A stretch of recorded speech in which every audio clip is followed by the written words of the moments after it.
Welcome to Crossroads. There are growing concerns about Chinese technology and whether it can be weaponized. Now, the recent incident where exploding pagers and walkie-talkies killed at least 37 people and wounded around 3,000 in Lebanon and Syria, an attack being blamed on Israel, although they deny it, is shining a spotlight on how ordinary technology can be weaponized through war. Washington Examiner said this in an opinion piece.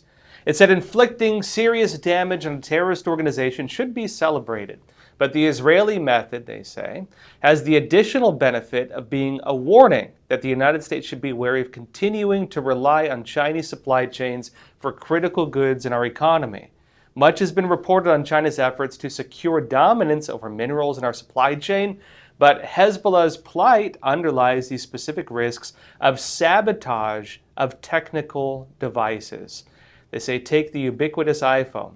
Despite Apple being an American company, key components of almost every iPhone, including the battery, processor, and camera, are made in China.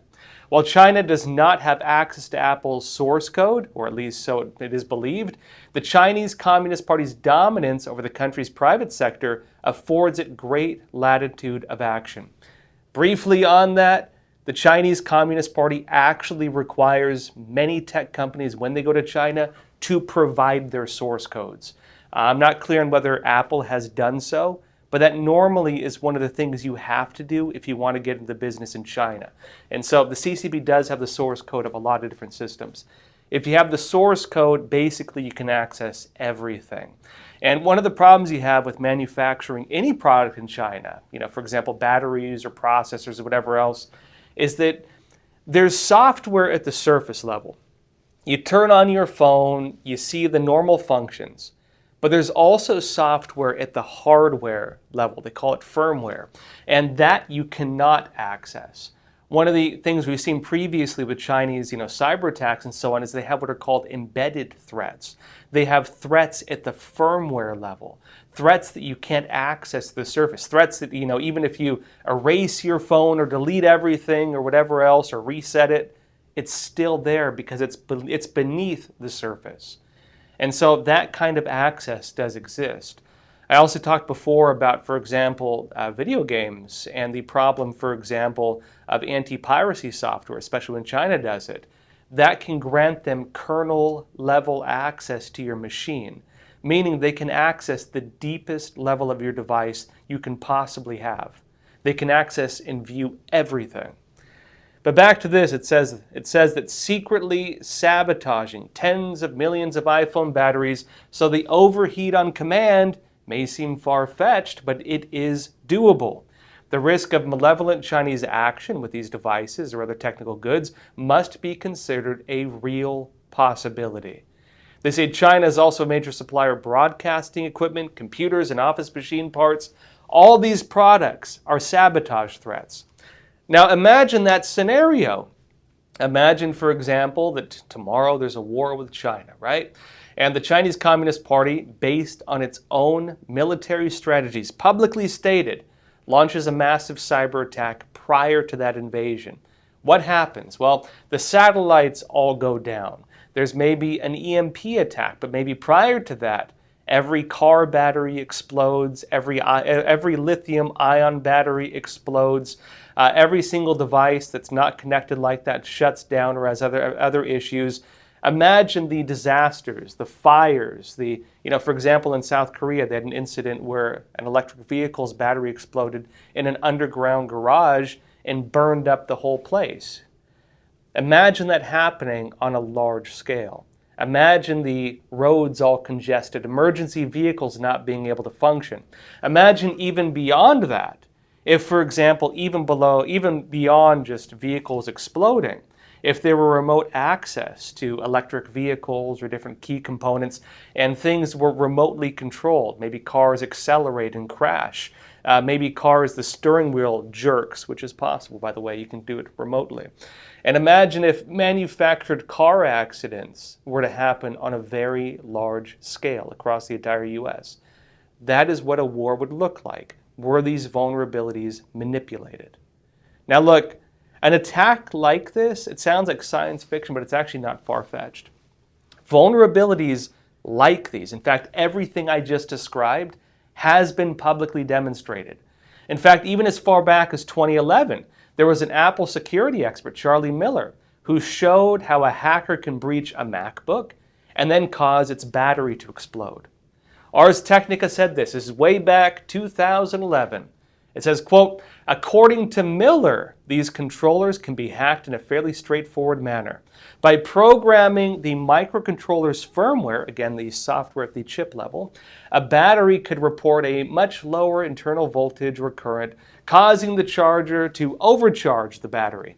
It says in Miller's testing, he was only successfully able to turn a series of 7 $130 MacBook Pro batteries into expensive bricks, but he told Ars, this media, that it may be possible to cause fire or even an explosion.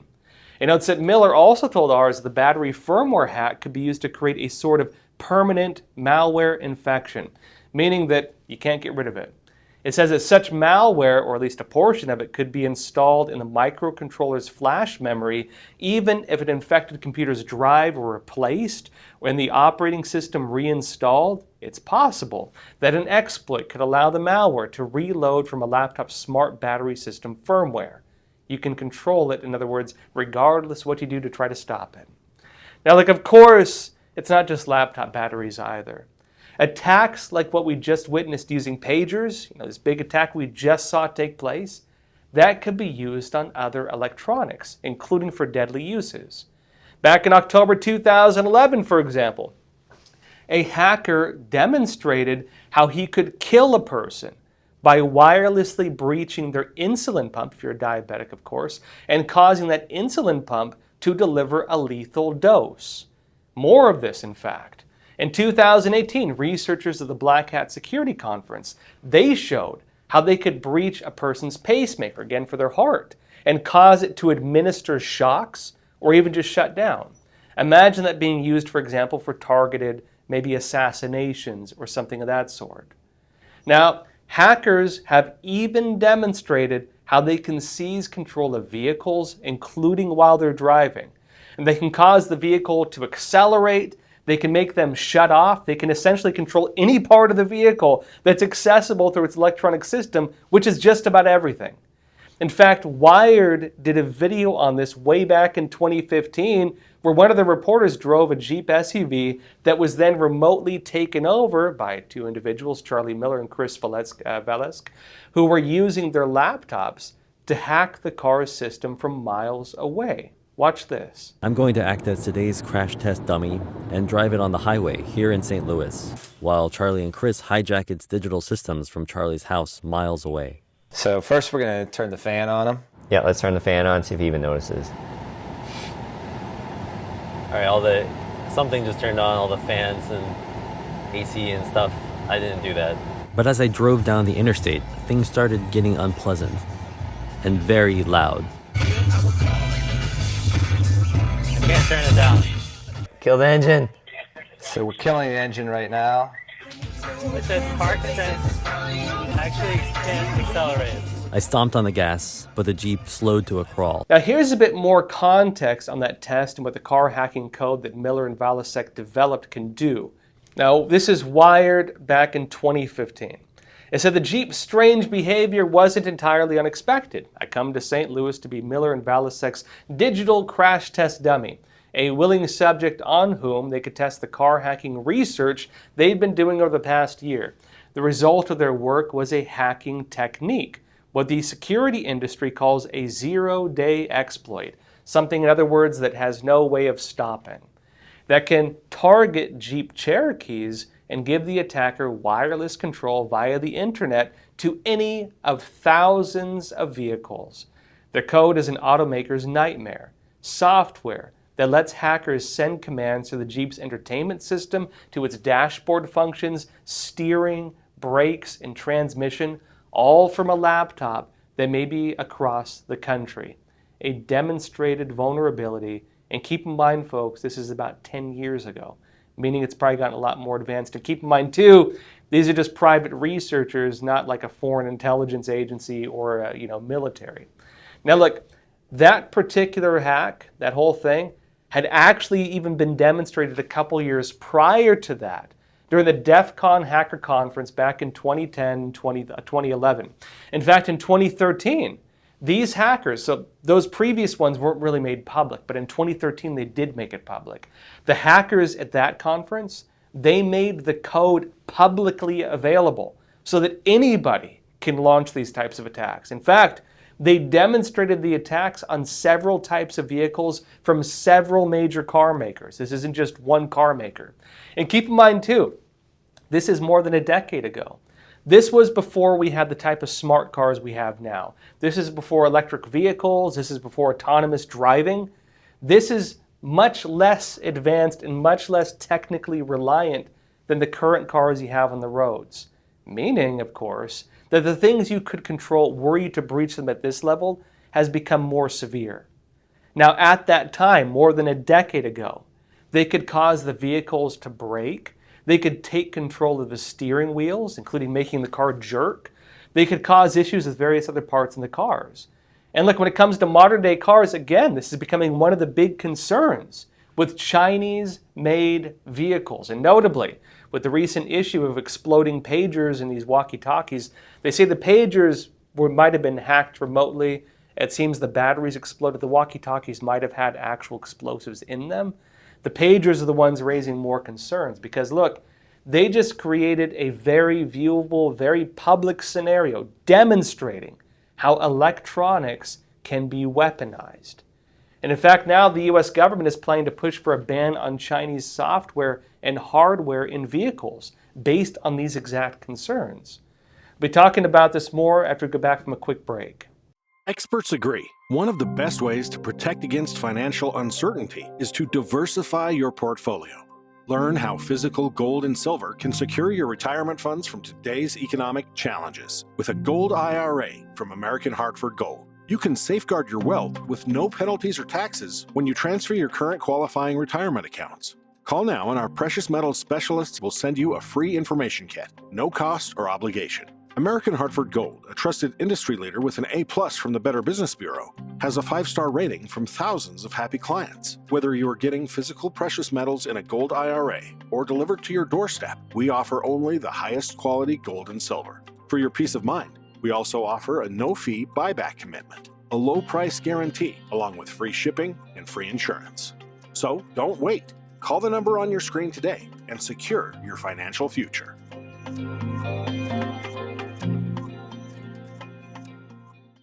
Welcome back. Ordinary electronics, the things you have in your pocket or right in your home, could be weaponized in the event of a war. Now, this is coming to the forefront after a recent incident in Lebanon and Syria where exploding pagers and walkie-talkies killed at least 37 people and wounded around 3,000. The attack is being blamed on Israel. Israel denies it, right? Plausible deniability. And now Chinese technology, notably, is being brought up in light of this, and it's even becoming a big concern. The US government is looking to create a ban on Chinese hardware and software in vehicles, and there's a lot of concerns over national security threats if they don't do it. CNN just said this. The U.S. Commerce Department on Monday will propose a ban on the sale or import of smart vehicles that use specific Chinese or Russian technology because of national security concerns, according to U.S. officials. It says a U.S. government investigation that began in February found a range of national security risks from embedded software and hardware from China and Russia in U.S. vehicles, including, it says, the possibility of remote sabotage by hacking and the collection of personal data on drivers. Secretary of Commerce Gina Raimondo told reporters Sunday in a conference call. They said, quote, in extreme situations, a foreign adversary could shut down or take control of all their vehicles operating in the United States, all at the same time, causing crashes or blocking roads, she said. It notes the rule would not apply to cars already on the road in the U.S. that already have Chinese software installed, a senior administration official told CNN. It'd be kind of hard to recall all of those. According to the Commerce Department, the software ban would take effect for vehicles for model year 2027 and the hardware ban for model year 2030. Now look, something like this again wouldn't be far off. even for countries to use attacks like this as targeted assassinations or punishment for criticism, right? Imagine, for example, a US official criticizes human rights abuses in China. Suddenly his Chinese-made car just shuts off. You can't turn it on again. We actually just saw something like this. We recently saw, for example, Elon Musk allegedly remotely disabled the Tesla Cybertruck of a Russian warlord and also a leader of the Czech Republic after he mounted a machine gun on a Cybertruck. He claimed again that he did that, made a big show of it, and his vehicle was remotely shut down. He can no longer use it.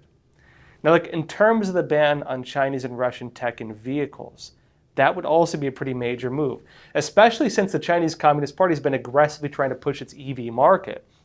In fact, the US government right now is saying they want to avoid a scenario like we had back in 2000, when the Chinese Communist Party again pushed into the international markets. They had overcapacity, they built too many of something, they dumped it on the market at cheap prices, they put their competitors out of business, they established a monopoly, and then they dominated the market, and again, kind of rode that for close to 2 decades. They do not want a repeat of that. And notably, electric vehicles are kind of one of the big next turning points. EVs, semiconductors, AI. Now, like, the issue with EVs is that you need infrastructure to support them.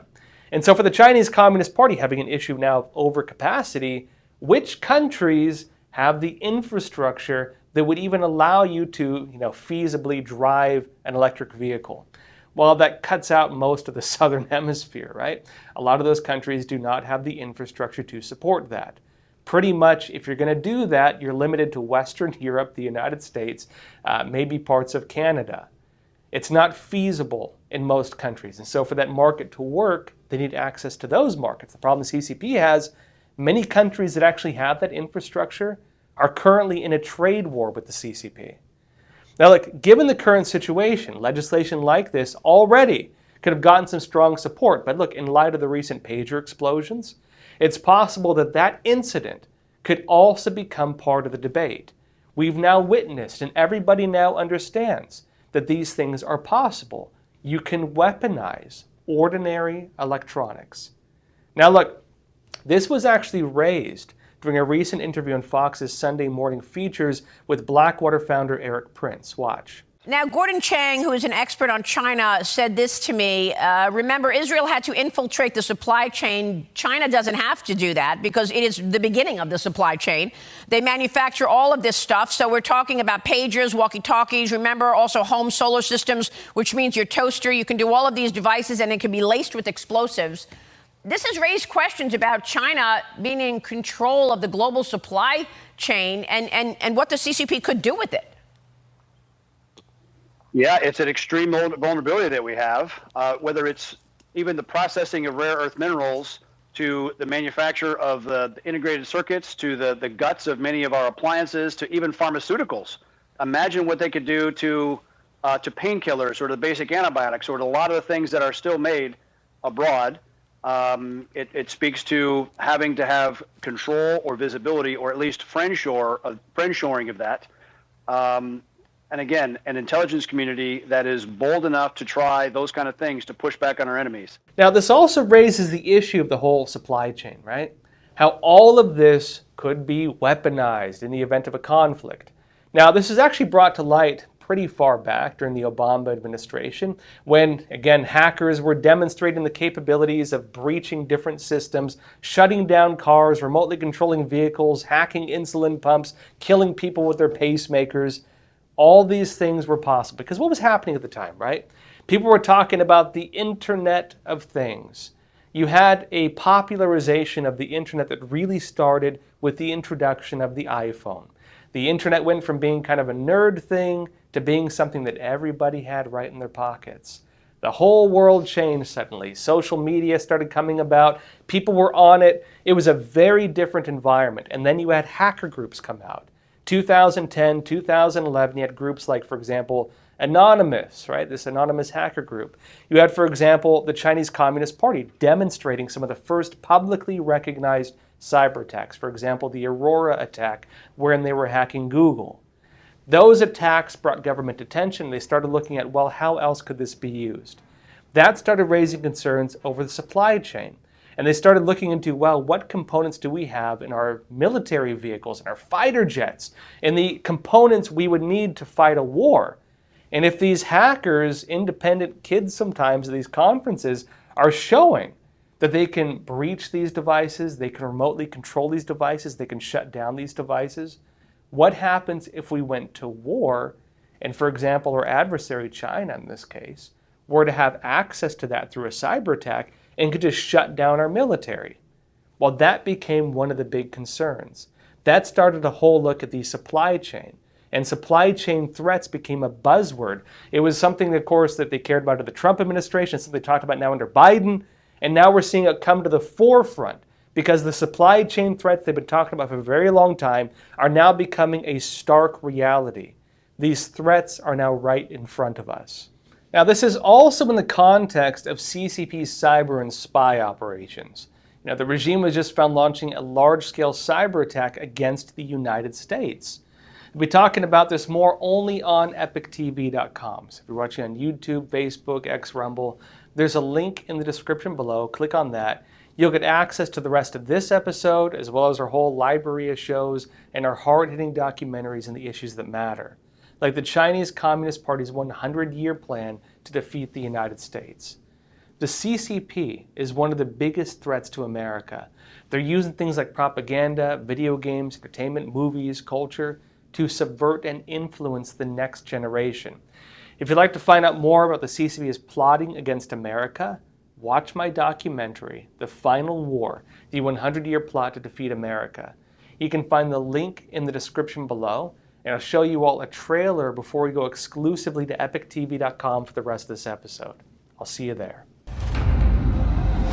The greatest threat facing the United States is the CCP. The Epoch Times investigation team had studied the CCP for years, but what we uncovered was yielding evidence beyond our imagination. With Chairman Mao, with the Prime Minister, our talks have been characterized by frankness. The Clinton administration said, oh, don't worry about it. This will be a poison pill for China.